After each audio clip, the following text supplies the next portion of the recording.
Joining us now, somebody that we are really excited to talk to, track and field star for BYU, Brenna Porter. She is quite the hurdler and went through an incredible experience recently. To get you caught up to date, Brenna hit a hurdle, gashed her leg pretty well, and started hemorrhaging, but felt like you needed to finish the race. So, Brenna, I want to start the conversation there. You get hurt. Walk us through what happened, and then why you felt like you had to finish the race. Okay. So, I was running and got out of the blocks pretty good. I felt pretty good, but I hit the hurdle with my non-preferred leg. So it kind of threw me off balance, and I flew and I whacked my leg on the hurdle next to me, and that gashed it. But I got some road rash and I hit my head pretty hard, but I felt like I was fine. I knew that I was like bleeding a little bit, but my coach, we did some drills where we would like keep whacking our legs, and I like to like ride horses. So my coach would always be like, what do you do when you fall off the horse? He's like, you get back up. And so I just think that we practiced. It's just it was a reaction to repetition, that when you fall, you get back up and you finish what you started. So when did you realize, oh, I'm hurt pretty good? And before you get to that, what exactly happened to your leg? You said it was gashed. Like, what happened? Yeah, so I think the hurdle in the outside lane gashed it on the bottom of the hurdle, and it was like a 8-centimeter laceration. It was pretty deep. But but yeah, so what was the second question? Sorry. And then when did you realize, oh, I'm hurt pretty bad? Yeah, so it was like when I was coming around like the third and fourth turns, I could feel that my legs were really wet. And so I could tell that something was bleeding, and it felt kind of weird, but I didn't look at it until after the race, so I didn't know to what extent it was cut. And when you looked at it, what was that like? Yeah, so I was talking to my mom and sister, and then when I looked at it, I was just kind of like, whoa! Like, they told me I was kind of like in shock because I was just being kind of like giddy and weird. And so I didn't expect that, because you don't expect that to happen when you hit the ground. I thought it was just road rash. So yeah, I was kind of a shock.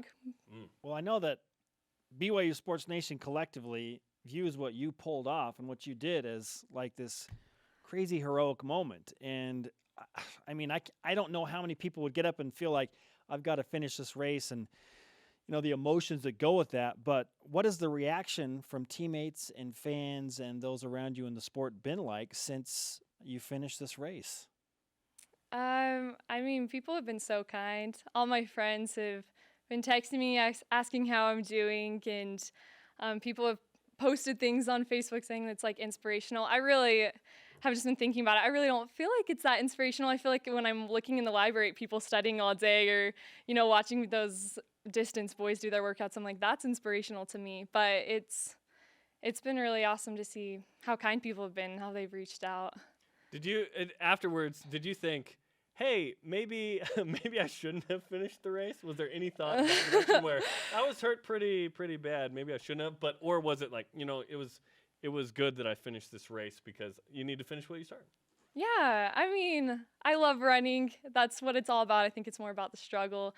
That's what means the most to me. So I'm glad I finished, and it was the last race of the year for me, so why not leave it all on the track? And how's your leg now? It's doing good. Yeah, so I got half of the stitches out last week, and then my dad's going to take the rest of them out today, and I'm walking, and yeah, it's doing really good. Your dad is going to remove the stitches? Is that a doc? Oh, yeah, he's an ER doctor. Okay. Whoa! Let's just take them out. Dad, can you Sure! Yeah, why not? How many stitches did you have? So there were only 13. They were just spaced out pretty far. Just 13 people. Yes. I'm looking at a cut on my thumb when I had like 3 stitches, and I was like, oh man, that was crazy. I've never even had stitches, so I'm like 13. One is yeah, tough. this was a first. Yeah. How did you battle the emotion of hitting the hurdle? Because I know you wanted to make it to nationals. So once you hit that hurdle and go down, all of a sudden your chances of making it in that dramatically affected, yet you're injured. So how did you battle the I'm hurt / I want to make it to nationals still?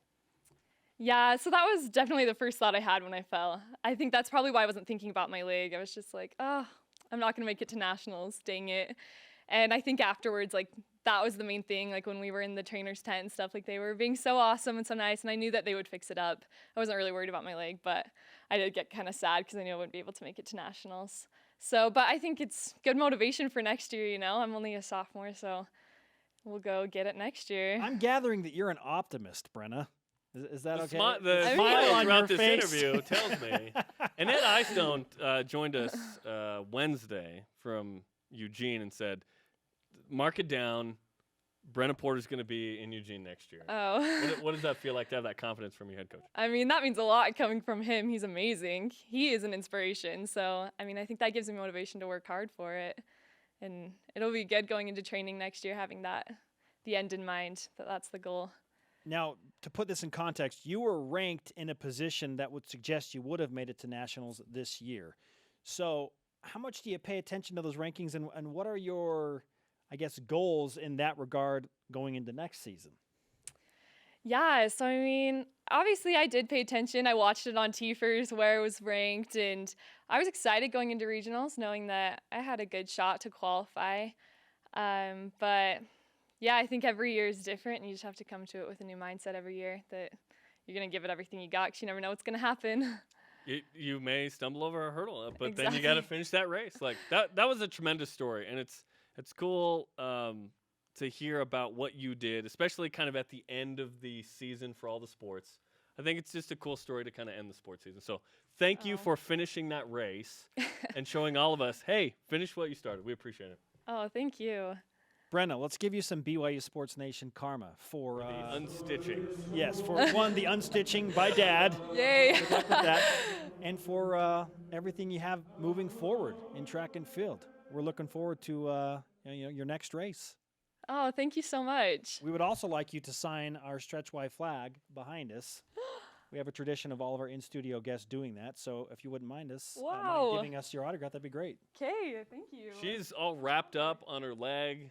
I mean, if you didn't see that story from BYUCougars.com, You should go watch it right now. there's a disclaimer at the beginning of it because you see her leg, and I can't believe you're like standing in here talking to us. That's crazy. It's pretty gnarly. Smile on your face. Yeah. Wow. Up next on BYU Sports Nation, if you missed anything, we will update you in the Cougar Whip Round, including Brenna's teammates, track and field in Eugene.